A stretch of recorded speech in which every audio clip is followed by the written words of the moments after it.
Ayolah ikhwal karim, muhadharah kita pada kesempatan yang mubarakah ini, ya, kita sudah selesaikan satu sesi tadi, pengantar dan muqaddimah yang berkaitan dengan khawatir setelah kita keluar dari bulan suci Ramadan, ya, dan kita masuk ke bulan Syawal. Adapun materi yang kita siapkan pada malam hari ini sebenarnya sesuai dengan pamflet yang beredar adalah apa? Senyum di balik musibah. Masya Allah. Senyum di balik musibah. Ini berat atau mudah? Mudah atau berat? Dapat musibah, senyum. Ya. Misalnya anaknya meninggal, senyum. Ya. Atau duitnya hilang. Ya, subhanallah, mana uang saya ini? Ya. Mana uang saya? Ternyata dompetnya jatuh. Senyum. Alhamdulillah dompet saya jatuh. Ya. Karena ada temannya pas pulang di rumahnya menangis. Ya. Baik. Musibah apa saja yang menimpanya, dia tersenyum. Ini biasa atau luar biasa? Luar biasa. Ya, karena fitrah manusia kalau tertimpa musibah adalah sedih, bahkan menangis, bahkan ada yang sampai meratap, ada yang sampai, ya, dia banting handphonenya. Nah, ada yang seperti itu, dia pecahkan apa-apa di rumahnya, ya, dia hantam kursi televisinya atau dia banting piringnya, baru setelah itu baru dia menyesal. Ya, subhanallah. Ya. Tapi ketika kita mendapatkan musibah dan kita bisa tersenyum, ini luar biasa. Ya. Mungkin ada yang bertanya, apakah maknanya kalau kita mendapatkan musibah kita tidak bisa bersedih? Apakah dilarang? Jawabannya tidak. Kita tidak dilarang untuk bersedih. Bahkan kita tidak dilarang untuk menangis. Sayyidul Mursalin, Sayyidul Mutawakkilin, Imamul Mursalin, Habibullah Al-Mustafa Muhammad sallallahu alaihi wasallam, ketika beliau tertimpa musibah, beliau juga sedih. Bahkan beliau menangis. Ketika putranya Ibrahim meninggal, ya, anak laki-lakinya beliau meninggal. Anaknya Nabi semua perempuan. Anak laki-lakinya satu-satunya, Khwani, meninggal. Ya, beliau sedih luar biasa sampai beliau menangis. Ada sahabat yang melihat heran melihat Nabi menangis. Ya, mengapa Anda menangis ya Rasulullah? Ma hadza ya Rasulullah? Apa ini ya Rasulullah? Beliau kemudian berkata, innal quluba la tahzan wa innal uyuna la tadma' wa innahu ala firaqika ya Ibrahim la mahzunun. Wala naqulu illa ma yurdi rabbana. Sesungguhnya hati bersedih, mata menangis. Perpisahan denganmu wahai Ibrahim sangat menyedihkan. Tapi kita tidak mengucapkan sesuatu kecuali yang diridhai oleh Allah.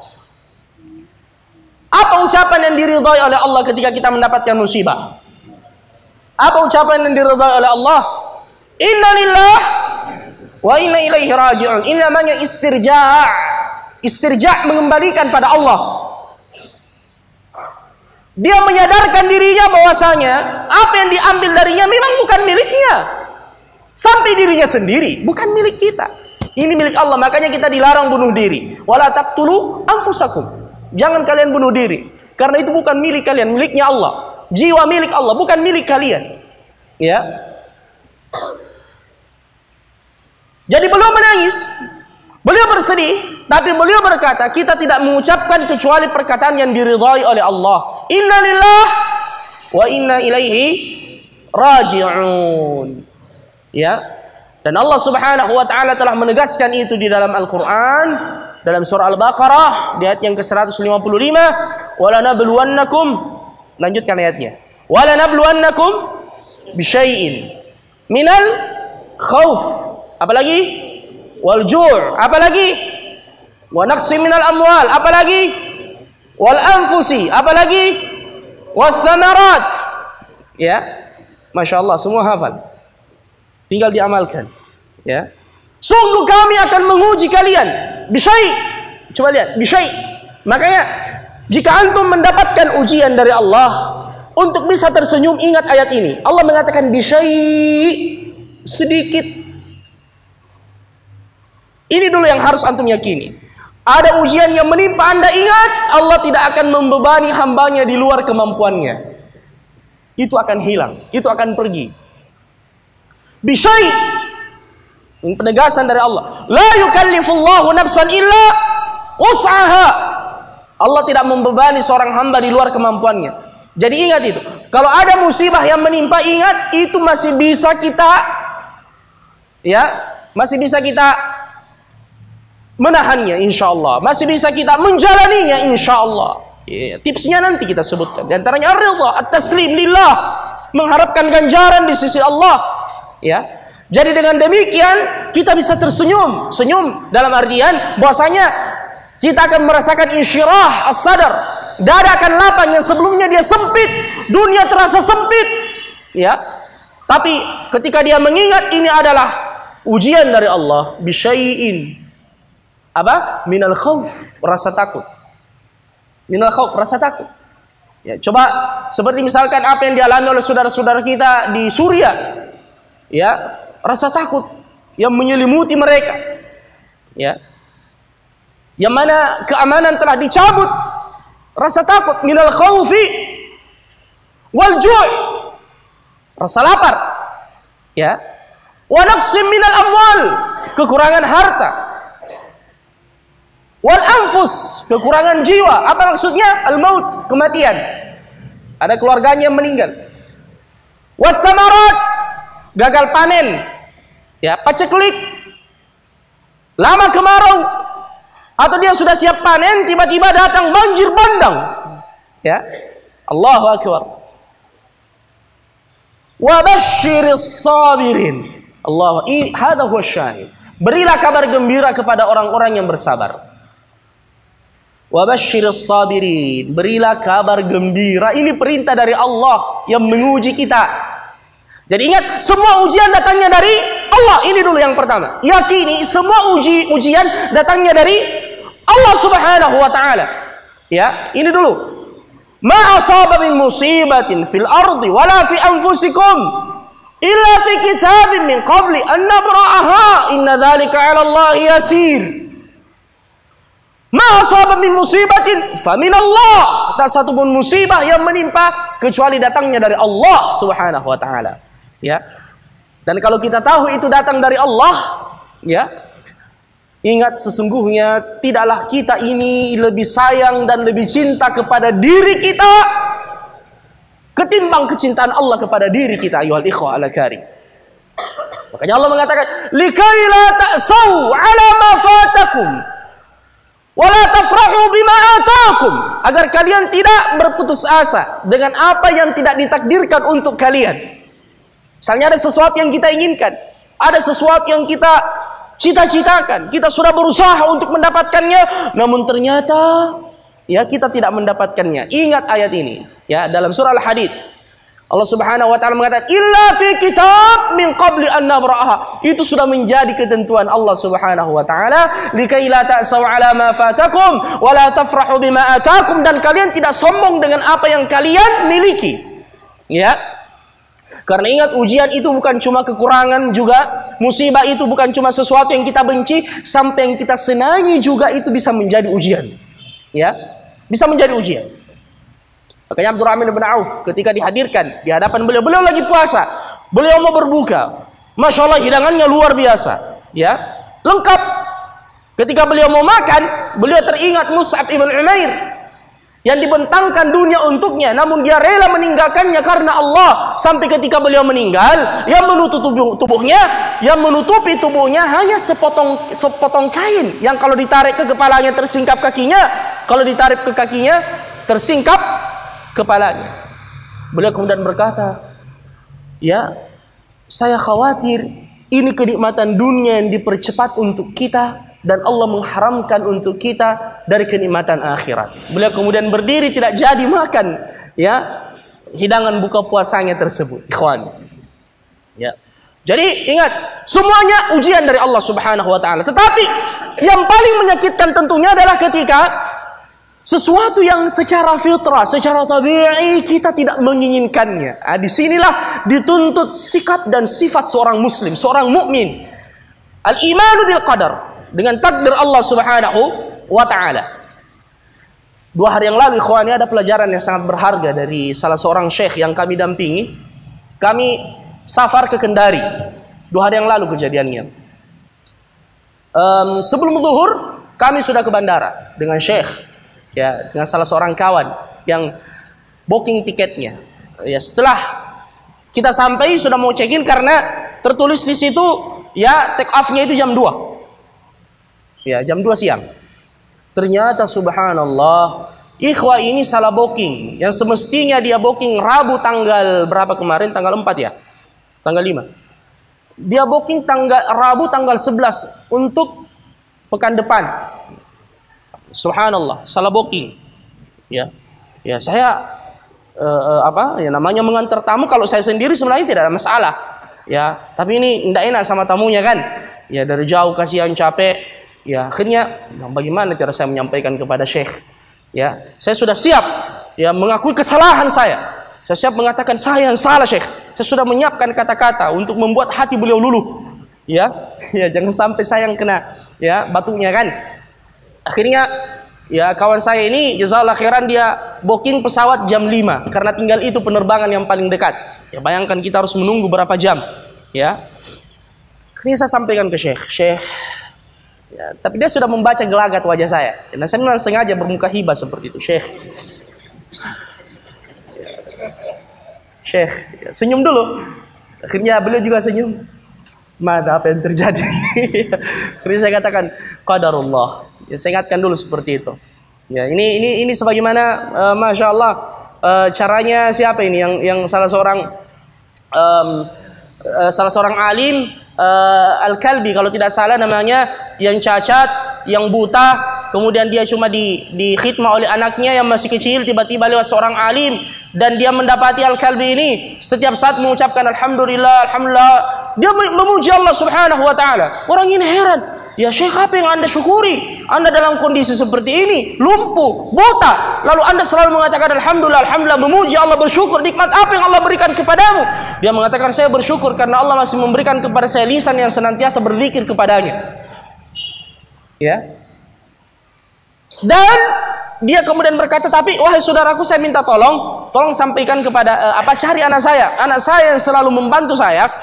Sudah beberapa hari tidak pulang. Ya, ini kejadiannya di Sahara, di gurun. Kemudian dia mengatakan, Absyir, saya akan cari anakmu. Bagaimana ciri-cirinya? Ya, remaja.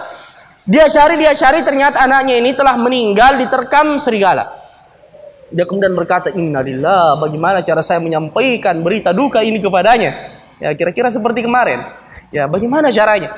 Akhirnya dia kemudian datang mengatakan, dia tidak langsung menyampaikan. Ya, karena jangan sampai dia shock. Ya, sama dengan kisah salah seorang dokter, dia mengatakan,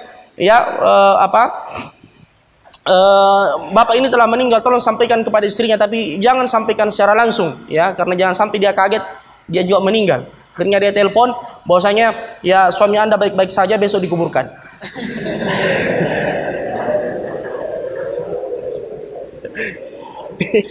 Cerdas atau pintar nih. Baik. Akhirnya masya Allah dia mendapatkan cara. Dia kemudian bertanya seperti ini. Siapakah yang lebih mulia? Dia berkata kepada Al-Kalbi ini, siapakah yang lebih mulia, Anda atau Nabi Ayub? Dia berkata, tentu Nabi Ayub lebih mulia, dia seorang nabi, seorang rasul. Saya ini siapa? Ya. Kemudian dia ditanya lagi, siapakah yang lebih berat cobaannya, Anda atau Nabi Ayub? Dia berkata Nabi Ayub alaihissalam. Ya, Nabi Ayub itu ikhwani 18 tahun, ya beliau lumpuh, tidak bisa berbuat apa-apa, kemudian ternaknya mati satu demi satu, kekayaannya habis, kemudian anaknya mati dalam satu waktu, dalam seketika ditinggalkan oleh semua kawannya, dia diasingkan dari masyarakatnya, orang-orang pada jijik kepadanya dengan penyakit yang menimpa beliau.